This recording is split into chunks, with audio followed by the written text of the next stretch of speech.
Hello friends, आपका एक बार फिर स्वागत है ब्रिलियंट मेडिकल क्लासेस में। मैं अमित चौहान। जो हम एंडोक्राइन सिस्टम की सीरीज चला रहे थे, इसमें लेक्चर नंबर 4 में हमने देखा था कि पिट्यूटरी ग्लैंड का स्ट्रक्चर क्या होता है और वो किन किन हार्मोन्स को सिक्रीट करती है। और उसमें हमने दो हार्मोन का के बारे में भी जाना था। And in this video lecture बाकी के बचे हुए जो हार्मोन्स थे उनके बारे में हम देखेंगे। तो डियर स्टूडेंट्स, इसी सीरीज़ में पिट्यूटरी ग्लैंड के द्वारा एक हार्मोन निकलता है, दैट इज़ एड्रीनोकॉर्टिकोट्रोपिक हार्मोन, जिसे हम ACTH भी कहते हैं और इसका दूसरा नाम कॉर्टिकोट्रोपोनिन भी होता है। डियर स्टूडेंट्स, इसका काम क्या होता है, जो एक एड्रीनल ग्लैंड होती है जो कि किडनी के ऊपर, जैसे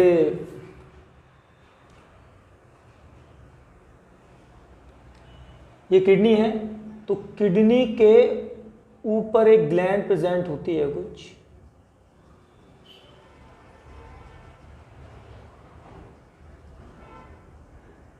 जिसे बोलते हैं हम एड्रिनल ग्लैंड। तो ये ACTH क्या करता है, इस एड्रिनल ग्लैंड को जब हम काट के देखेंगे तो उसमें कॉर्टेक्स रीजन होगा और एक इसका मेडुलरी रीजन होगा। तो एड्रिनो या ACTH एड्रिनल ग्लैंड के कॉर्टेक्स को स्टिमुलेट करता है कि वह हार्मोन्स को सिक्रीट करे। और जो हार्मोन्स होते हैं स्टूडेंट्स, वो मेनली होते हैं ग्लूकोकॉर्टिकॉइड्स।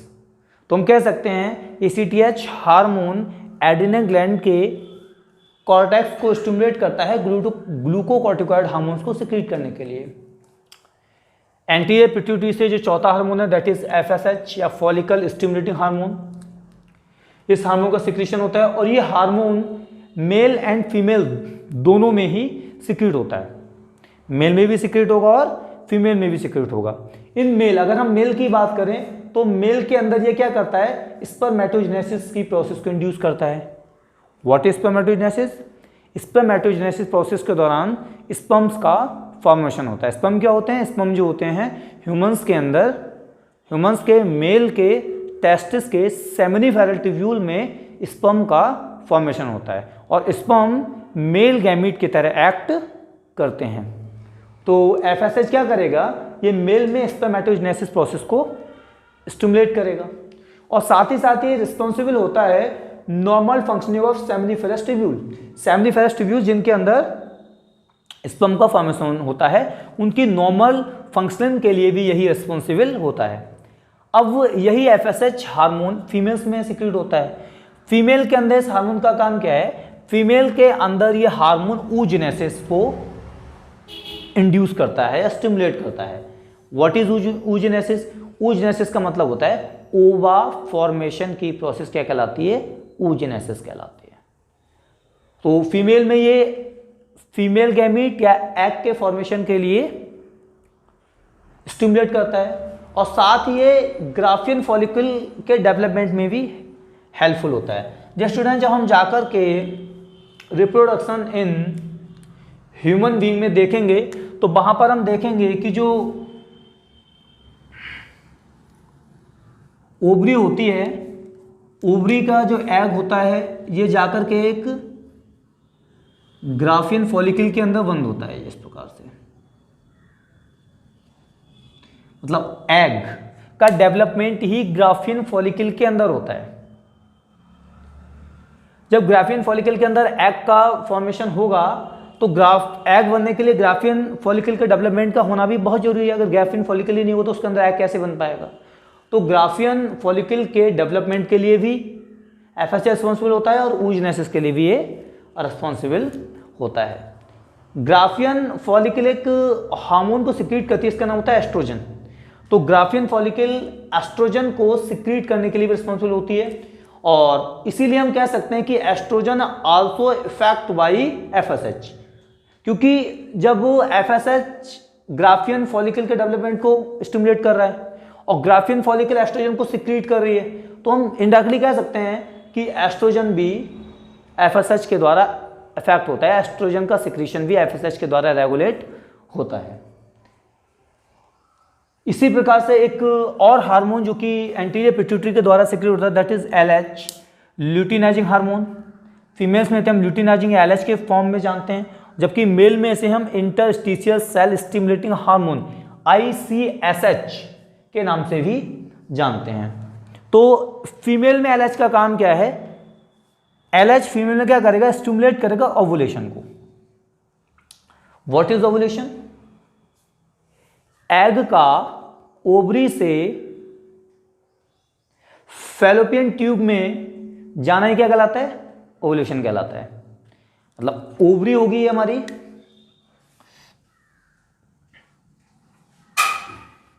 ये हमारी ओवरी है, तो एग का यहां से इसमें जाने की प्रोसेस क्या कहलाती है? ओवुलेशन कहलाती है। ये क्या है? फैलोपियन ट्यूब है, यूटेरस है।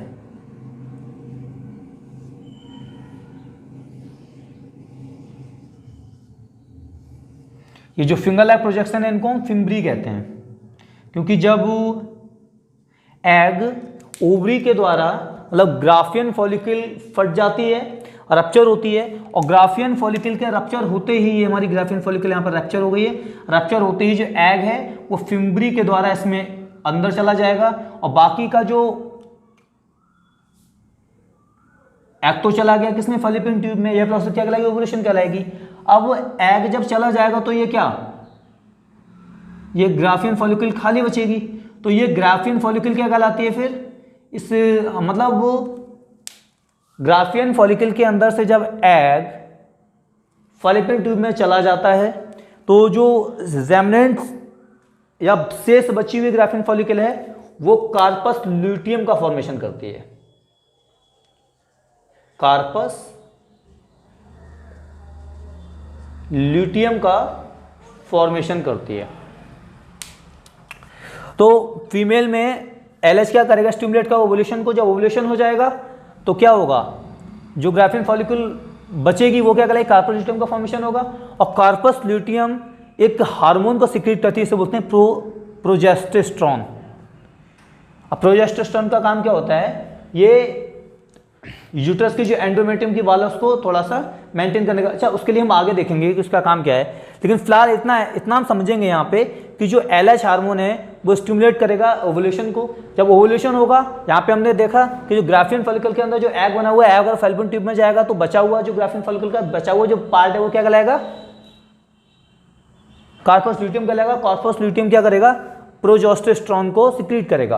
तो अब देखने वाली बात ये है कि LH के द्वारा ओवुलेशन हुआ, उसी के रिजल्टेंट कार्पस ल्यूटियम बनी, और कार्पस ल्यूटियम जब बनेगी तभी प्रोजेस्टेस्ट्रॉन का सिक्रीशन होगा। तो हम कह सकते हैं secretion of progesterone also stimulate by LH,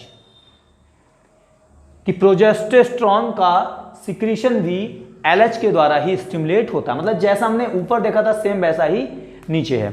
अब ये स्टूडेंट्स, मेल में इसको हम इंटरस्टिशियल सेल स्टिमुलेटिंग हार्मोन क्यों कहते हैं? मेल में जो ICSH है ये क्या करता है? सिंपली तो अपना इतना समझ लेते हैं, इट इंड्यूस, या ऐसे कह सकते हैं, इट स्टिमुलेट लिडिक सेल्स और इंटरस्टिशियल सेल्स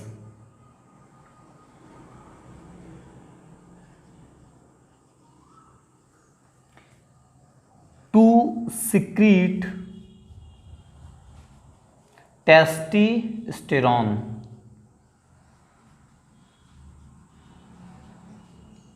तो टेस्टोस्टेरोन का सिक्रीशन भी किसके द्वारा इफेक्ट होता है? LH के द्वारा, या फिर interstitial cell stimulating hormone. Male में इसके लिए हम ICSH के नाम से भी जानते हैं। अब डियर स्टूडेंट्स, हमें एक जो इंपॉर्टेंट बात यहाँ पर देखनी है वो हमें ये याद रखनी है कि FSH और LH, FSH और LH दोनों को ही हम क्या कहेंगे, एक मिनट इसको हम रेज कर देते हैं, हम एक बात नोट करके लिख लेना, FSH and LH both combinedly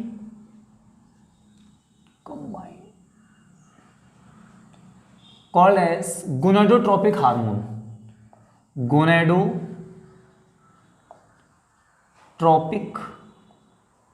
hormone, GTH, इसको हम क्या बोलते हैं, GTH। तो ध्यान रखना, अगर GTH की बात करते हो तो GTH में FSH एंड LH दोनों को इंक्लूड करते हैं। क्यों करते हैं? क्योंकि दोनों ही FSH और LH दोनों ही गोनैड फॉर्मेशन के लिए इंपॉर्टेंट होते हैं, दोनों ही गोनैड फॉर्मेशन में काम कर रहे हैं। और दूसरे FSH एंड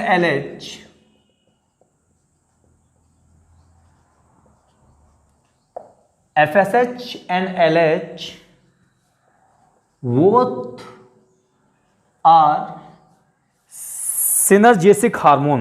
तो FSH and LH both are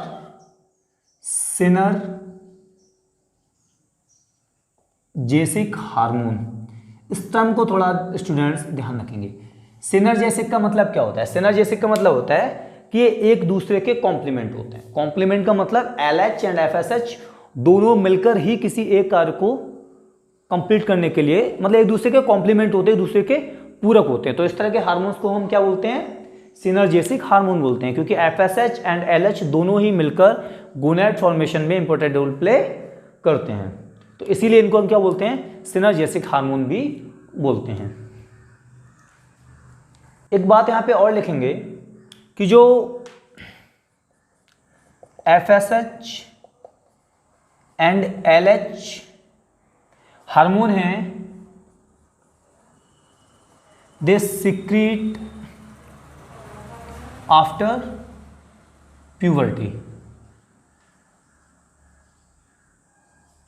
puberty के बाद ही इन हार्मोन्स का सिक्रीशन स्टार्ट होता है।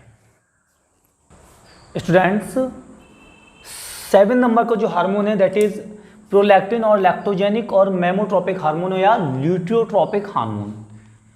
एक ही हार्मोन है, इतने सारे इनके नाम हैं। तो डियर स्टूडेंट्स, इस हार्मोन का काम क्या होता है? जब डिलीवरी हो जाती है, मतलब बेबी का बर्थ हो जाता है, ऐसी वुमेन्स जिन्होंने बच्चे को जन्म दिया है, तो बच्चे को जन्म देने के बाद बच्चों को फीड कराने की, मतलब दूध पिलाने की आवश्यकता होगी, बच्चे को मिल्क फीडिंग कराने की आवश्यकता होगी। तो लैक्टोजेनिक हार्मोन क्या करता है कि डिलीवरी के बाद मदर्स के अंदर मिल्क फॉर्मेशन को स्टिमुलेट करता है। तो क्या करेगा? Responsible for lactation. लैक्टेशन का मतलब फॉर्मेशन ऑफ मिल्क। तो responsible for lactation in postpartum womens. Postpartum womens are those womens जो बच्चे को जन्म दे चुकी होती हैं, मतलब जिनमें डिलीवरी हो चुकी है, बच्चे का जन्म हो चुका है, तो उनमें प्रोलैक्टिन लैक्टोजेनिक हार्मोन का काम क्या होता है? लैक्टेशन का काम होता है। एक 7 नंबर का हार्मोन है, इसे हम क्या बोलते हैं? MSH, melanocyte stimulating hormone. Generally हमने ये बताया था कि जो MSH का सिक्रीशन है वो कहां से होता है? मिडिल लोब से होता है। Leg, anterior pituitary, anterior lobe और मतलब पास डिस्टैलिस और पास इंटरमीडिया, 2 लोब से मिलकर बनी थी, उसमें स्ट्रक्चर में बताया था। तो MSH का सिक्रीशन होता किसके द्वारा है? पास इंटरमीडिया के द्वारा। But in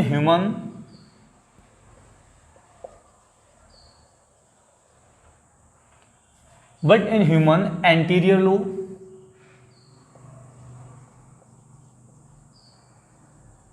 and middle lobe is merged. एक दूसरे से बिल्कुल मिले हुए होते हैं। मतलब हम कह नहीं सकते कि मिडिल लोब कौन सा, एंटीरियर लोब कैसा है। तो हम कह सकते हैं in human MSH secreted by anterior pituitary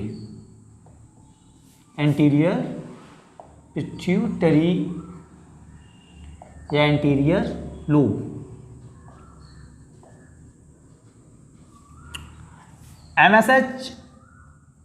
MSH और इसी का नाम इंटरमिडियन भी कहते हैं इसे। इसका नाम क्या होता है? इंटरमिडियन। ये क्या होता है? रेस्पॉन्सिबल फॉर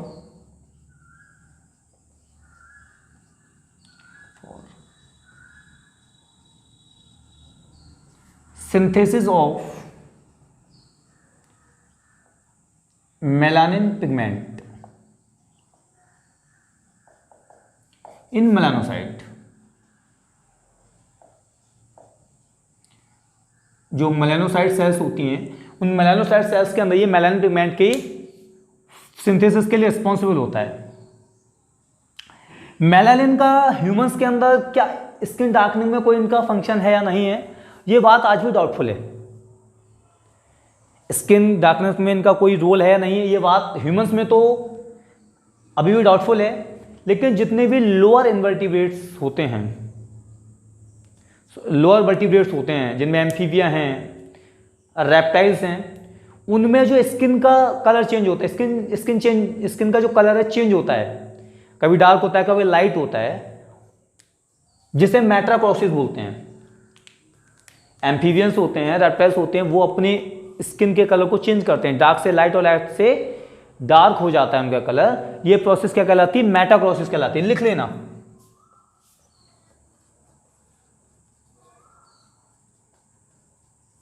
क्या कहलाती है? मेटाक्रोसिस कहलाती है। मतलब ऐसा वो फिनोमेना है जिसके द्वारा एम्फीबियंस रेप्टाइल्स में स्किन का जो कलर चेंज होता है वो क्या कहलाती है? मेटाक्रोसिस कहलाती है। तो डियर स्टूडेंट्स, स्किन के नीचे की जो मेलानोसाइट सेल्स हैं उनके अंदर मेलानिन पिगमेंट के डिपोजिशन के लिए रिस्पॉन्सिबल कौन होता है? MSH। इसके एंटागोनिस्ट एक हार्मोन होता है मेलाटोनिन। अगर MSH मेलानिन पिगमेंट के स्किन के नीचे डिपोजिशन के लिए रिस्पॉन्सिबल होता है तो इसके जस्ट एंटागोनिस्ट हार्मोन है मेलाटोनिन, जो कि मेलानिन पिगमेंट के डीनेचुरेशन के लिए रिस्पॉन्सिबल होता है। एंटागोनिस्ट का मतलब होता है विरोधी। एक मेलानिन का डिपोजिशन कर रहा है तो दूसरा हार्मोन मेलानिन को वहां से हटाने का काम कर रहा है, रिमूव करने का काम कर रहा है। तो मेलाटोनिन और MSH एक दूसरे के क्या हैं? एंटागोनिस्ट हार्मोन है। ये बात भी आप लोग नोट कर लेना। तो अभी तक जो हार्मोन्स हमने देखे थे, 7 हार्मोन देखे थे, वो क्या थे? एंटीरियर पिट्यूटरी के हार्मोन थे। अब हम थोड़ा सा पोस्टीरियर पिट्यूटरी के हार्मोन के बारे में बात करते हैं, जिनमें केवल 2 हार्मोन है, ADH या वासोप्रेसिन भी इसे कहते हैं, और दूसरा ऑक्सीटोसिन और बर्थ हार्मोन है। उनके बारे में अभी हम उसको देखिए। स्टूडेंट्स, अभी तक जो हमने हार्मोन्स देखे थे वो एंटीरियर पिट्यूटरी के थे। अब बाकी के बचे हमारी पोस्टीरियर पिट्यूटरी या न्यूरोहाइपोफाइसिस। तो न्यूरोहाइपोफाइसिस की अगर हम बात करें तो ये तो रहा हमारा हाइपोथैलेमस।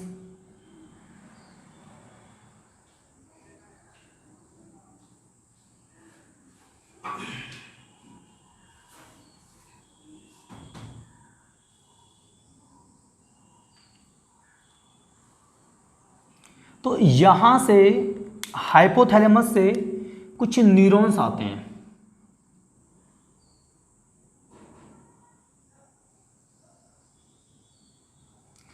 इन न्यूरॉन्स के जो टिप वाले पार्ट होते हैं कैसे होते हैं? स्वेलिन होते हैं, स्वेलिन पार्ट्स होते हैं, जिनको हम हेरिंग्स बॉडी कहते हैं।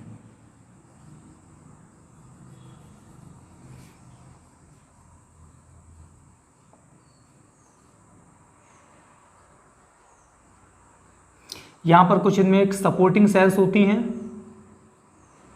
जिन्हें हम पिट्यूसाइट्स कहते हैं।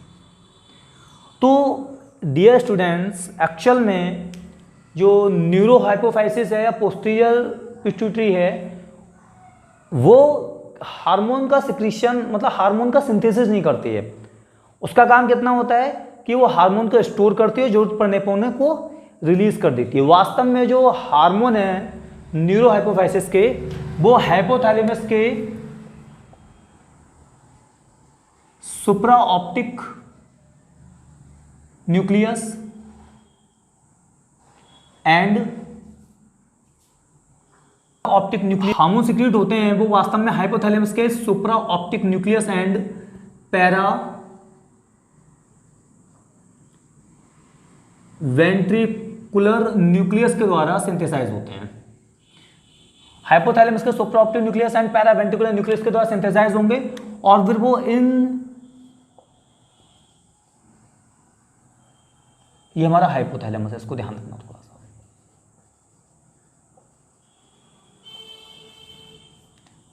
तो डियर स्टूडेंट्स, हाइपोथैलेमस के supraoptic nucleus and paraventricular nucleus द्वारा पोस्टीरियर पिट्यूटरी के हार्मोन का सिंथेसिस होगा और उनको न्यूरॉन के द्वारा एक्सोनली इन न्यूरॉन्स के द्वारा पहुंचा दिया जाएगा किसमें, पोस्टीरियर पिट्यूटरी में, जहां पर इनका क्या हो जाएगा, इनको स्टोर कर लिया जाएगा और जरूरत पड़ने पर इनको क्या कर दिया जाएगा, रिलीज कर दिया जाएगा। तो वास्तव में पोस्टीरियर पिट्यूटरी किसी हार्मोन का सिंथेसिस नहीं करती, क्या करती, केवल स्टोरेज करती है और जरूरत पड़ने पर उनको रिलीज करती है। वास्तव में हार्मोन्स प्रोड्यूस कहाँ होते हैं, पोस्टीरियर पिट्यूटरी के, हाइपोथैलेमस के सुप्रा ऑप्टिक न्यूक्लियस और पैरावेंट्रिकुलर न्यूक्लियस के द्वारा, जहां से ये एक्सोनली ट्रांसपोर्टेड होते हैं। कहाँ, जो ऐसे ट्रांसपोर्टेशन जो न्यूरॉन्स के द्वारा हो रहा है उसे कहेंगे एक्सोनली ट्रांसपोर्टेशन होता है। कहाँ होता है, पोस्टीरियर पिट्यूटरी में। तो पोस्टीरियर पिट्यूटरी के द्वारा कौन कौन से हार्मोन सिक्रीट होते हैं, तो मेनली दो ही हार्मोन सिक्रीट होते हैं। पहला जो हार्मोन है वो है ADH, जिसको हम एंटी डाईयूरेटिक हार्मोन भी कहते हैं, और इसका एक नाम क्या होता है, वासोप्रेसिन। वासोप्रेसिन भी इसको हम कहते हैं। तो डियर स्टूडेंट्स, का काम क्या होता है,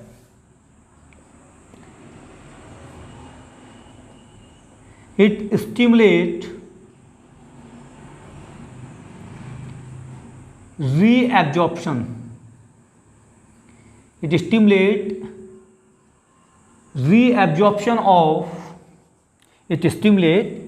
reabsorption of water in distal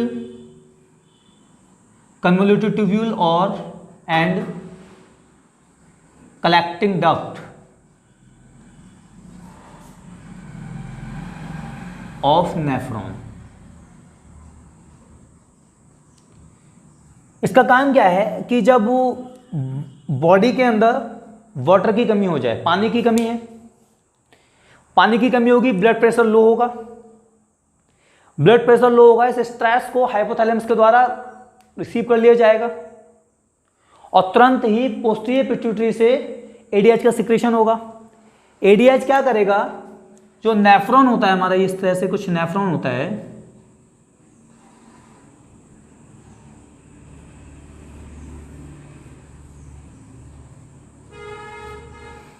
तो इस नेफ्रॉन का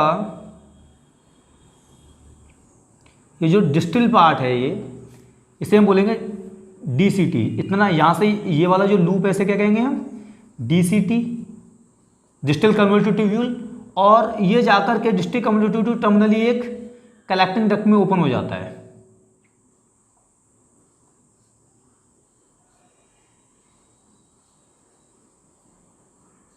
इस कलेक्टिंग डक्ट में ओपन होता है। तो यहां पर अपना ये इफेक्ट डालेगा, अपना इफेक्ट ये कहां डालेगा, DCT में और कलेक्टिंग डक्ट में डालेगा, और वहां से जो यूरिन की फॉर्म में जो वाटर ज़्यादा लॉस होना था, उस यूरिन में से भी वाटर को बहुत ज़्यादा क्या कर लिया जाएगा, एब्जॉर्ब कर लिया जाएगा, जिससे यूरिन कैसा हो जाएगा, कंसंट्रेट हो जाएगा काफ़ी, और उस वाटर को वापस से ब्लड में डंप कर दिया जाएगा, जिससे जो ब्लड वॉल्यूम में कमी आई थी, ब्लड प्रेशर में जो कमी आई थी, हाइपोटेंशन हुई थी, उस हाइपोटेंशन को वापस से रेगुलेट कर लिया जाएगा। तो ADH का काम क्या है, ये वाटर को रीअब्जॉर्प्शन कराता है, और रीअब्जॉर्प्शन कहाँ से कराता है, DCT से और CT से। और दूसरा इसका नाम वासोप्रेसिन। तो वासोप्रेसिन का काम क्या है कि जो ब्लड को यहां पर लेकर आती है,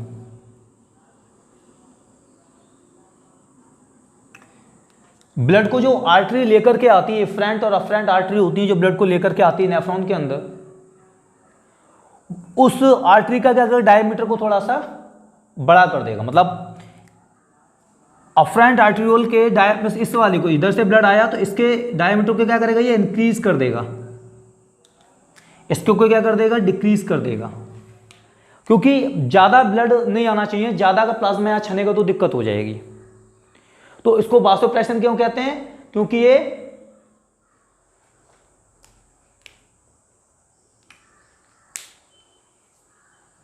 अफ्रंट या इफ्रंट आर्टरी, सॉरी, जो आर्टरी होती है उसको, उसके डायमीटर को कम करने का काम करता है, जिससे ब्लड प्रेशर एलिवेट हो जाए। तो एडीएच का काम क्या है, वाटर के रिएब्जॉर्प्शन को हेल्प करता है। अगर एडीएच का हाइपोसिक्रीशन हो जाए, मतलब हाइपो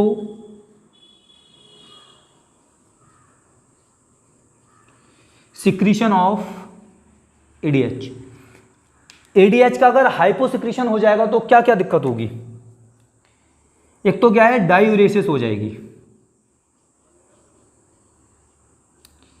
डायूरेसिस का मतलब बहुत ज्यादा यूरिन का फॉर्मेशन होगा और मैं बार बार एक नंबर के लिए जाना, वॉशरूम जाना पड़ेगा। जब वो डायूरेसिस हो जाएगी तो ब्लड के अंदर वाटर की कमी हो जाएगी, ब्लड वॉल्यूम कम हो जाएगा, तो बीपी क्या हो जाएगा, आपका ब्लड प्रेशर लो हो जाएगा। इसे हम क्या कहेंगे, हाइपोटेंशन।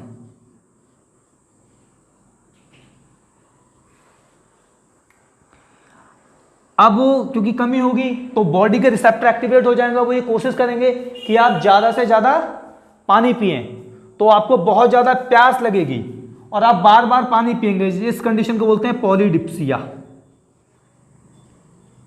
आपको बार बार प्यास लगेगी, ये क्या हो जाएंगे, आपको पॉलीडिप्सिया। तो जब कभी भी डायूरेसिस हो जाएगी, ब्लड प्रेशर लो होगा, पॉलीडिप्सिया होगा, इसका मतलब एडीएच का हाइपोसिक्रीशन हो रहा है। तो ये तो रहा फंक्शन किसका, एडीएच का। इसी से एक दूसरा हार्मोन में निकलता है जिसको हम बोलते हैं ऑक्सीटोसिन हार्मोन। दूसरा हार्मोन है डियर स्टूडेंट्स, जो दूसरा हार्मोन है न्यूरोहाइपोथैलेमस, वो ऑक्सीटोसिन। इसको हम बर्थ हार्मोन भी कहते हैं और लव हार्मोन भी कहते हैं।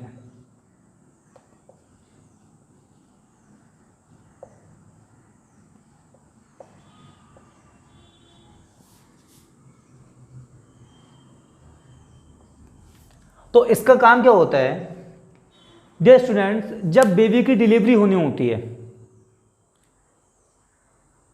तो ऑक्सीडेशन का काम क्या होता है,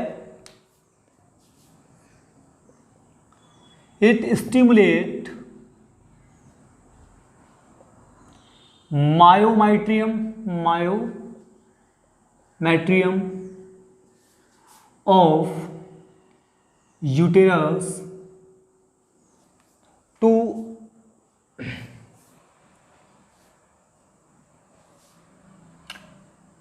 किसके लिए करती है, फास्ट कॉन्ट्रैक्शन।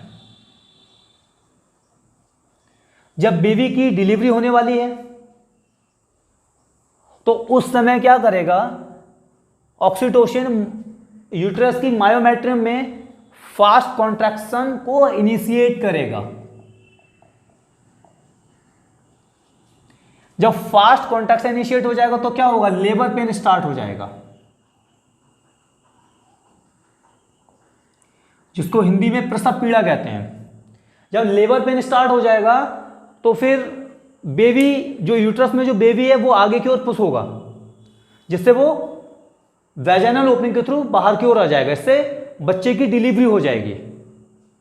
तो ऑक्सीटोसिन को हम क्या बोलते हैं, बर्थ हार्मोन बोलते हैं। क्यों बोलते हैं, समझ में आ गया, क्योंकि ऑक्सीटोसिन जब पोस्टीरियर पिट्यूटरी रिलीज होगा वो जाकर के अपना इफेक्ट यूट्रस की मायोमेट्रियम पे डालेगा, और मायोमेट्रियम, इसके इफेक्ट से मायोमेट्रियम में strong and fast contraction start होंगे, जिससे लेबर पेन होगा और बेबी बाहर की ओर वैजाइनल ओपनिंग की तरफ के लिए पुश कर दिया जाएगा। तो इसे बर्थ हार्मोन कहते हैं।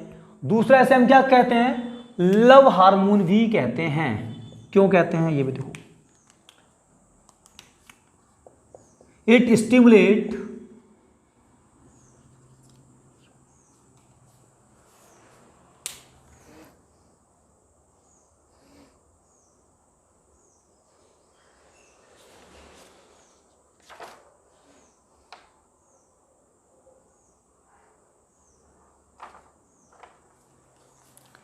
It stimulate contraction in myoepithelium of alveoli of mammary gland।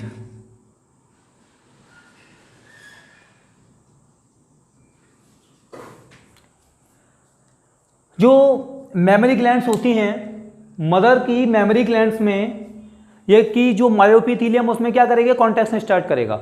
उसके कॉन्ट्रैक्शन से क्या होगा, जो मिल्क है, बेबी जब मिल्क को सक करेगा तो मिल्क बाहर की ओर रिजेक्ट आउट होगा। तो इसीलिए इसके हम लव हार्मोन कहते हैं। अब क्यों कहते हैं कि इमोशनली बड़ा इमोशनल हार्मोन भी है ये प्रकार से। जैसे ही बच्चा रोता है या उसे चोट लगती है तो मदर क्या करती है, मतलब बच्चे छोटा बच्चा है, कोई गिर गया है, उसे चोट लगी तो माँ क्या करती है, उसे तुरंत ही दूध पिलाती है। क्योंकि बच्चा जब चीखता है, चिल्लाता है या रोता है, उसको चोट लगती है तो माँ के अंदर तुरंत ही ऑक्सीटोसिन रिलीज होता है। और ये ऑक्सीटोसिन क्या करता है, उसकी जो मेमोरी ग्लैंड्स हैं उन मेमोरी ग्लैंड्स के मायोपीथीलियम में कॉन्ट्रैक्शन स्टार्ट करता है, जिससे बूब्स से मिल्क का सिक्रीशन स्टार्ट हो जाता है। और मेमोरी ग्लैंड से जब मिल्क का सिक्रीशन स्टार्ट हो जाता है तो बच्चा उसे मिल्क को फीड करने लगता है, वो चुप जाता है। इसीलिए इसे हम लव हार्मोन के नाम से भी जानते हैं। तो डियर स्टूडेंट्स, अभी हमने इस लेक्चर नंबर 4 और लेक्चर नंबर 5 में जो पिट्यूटरी हार्मोन से कौन कौन से हार्मोन निकलते हैं इनके बारे में देख लिया। इन हार्मोन्स का क्या वर्क है वो देख लिया। अब स्टूडेंट्स बात यह है कि जो पिट्यूटरी ग्लैंड है, क्या ये अपने हार्मोन्स हमेशा सिक्रीट करेगी? अगर हमेशा सिक्रीट करेगी तो जीएच हमेशा सिक्रीशन होना चाहिए था, हमेशा बढ़ते रहने चाहिए थे, लेकिन ऐसा नहीं होता है। मतलब पिट्यूटरी ग्लैंड से, या फिर ऐसा नहीं है लेबर पेन हमेशा होता है। लेबर पेन तभी होता है जब बच्चे की डिलीवरी होने वाली होती है। Labour pain start just before the parturition. बच्चे की डिलीवरी होनी है तभी लेबर पेन स्टार्ट होगा, हमेशा स्टार्ट नहीं होता है। या ग्रोथ हार्मोन जब हमें डेवलपमेंट होना होता है तभी होता है, ऐसा नहीं जिंदगी भर ग्रोथ हार्मोन रिलीज हो रहा है। अगर जिंदगी भर ग्रोथ हार्मोन रिलीज हो तो बहुत बड़े हो जाएंगे। तो इन हार्मोन्स को, या एडीएच हमेशा नहीं हो रहा है, जब उसकी आवश्यकता है तभी एडीएच सिक्रीट हो रहा है। तो डियर स्टूडेंट्स, अब बात यह है कि इस प्रोसेस को, पिट्यूटरी ग्लैंड को रेगुलेट कौन कर रहा है? कोई तो ऐसा होगा जो कि पिट्यूटरी ग्लैंड के सिक्रीशन को भी स्टिमुलेट करता होगा, उसको भी बताता होगा कि कब आपको हार्मोन को सिक्रीट करना है, कब आपको हार्मोन को सिक्रीट नहीं करना है। तो लेक्चर नंबर 6 में हम यही देखेंगे कि ऐसा क्या है जो पिट्यूटरी ग्लैंड को कंट्रोल करता है उसके हार्मोन्स को सिक्रीट करने के लिए, कि कब हार्मोन को सिक्रीट करना हो, कब हार्मोन को सिक्रीट नहीं करना है। हाँ, एक बात और इसमें थोड़ा सा नोट करने वाली है, जो ऑक्सीटोसिन है यही क्या है, it is a main parturition hormone. और डियर स्टूडेंट्स, एडीएच के हाइपो सिक्रीशन से डायबिटीज इंसिपिडस हो जाती है। ये बात भी लिख लेना पॉइंट, हाइपो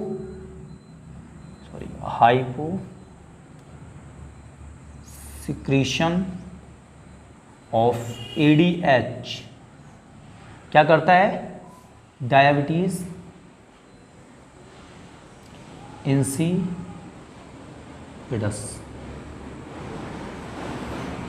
नोट कर लेना, इसमें व्यक्ति बार बार 1 नंबर को जाएगा, यूरिन का फॉर्मेशन बहुत ज़्यादा होता है। तो आज की क्लास में केवल इतना ही, मिलते हैं नेक्स्ट लेक्चर में, तब तक के लिए नमस्कार, थैंक यू।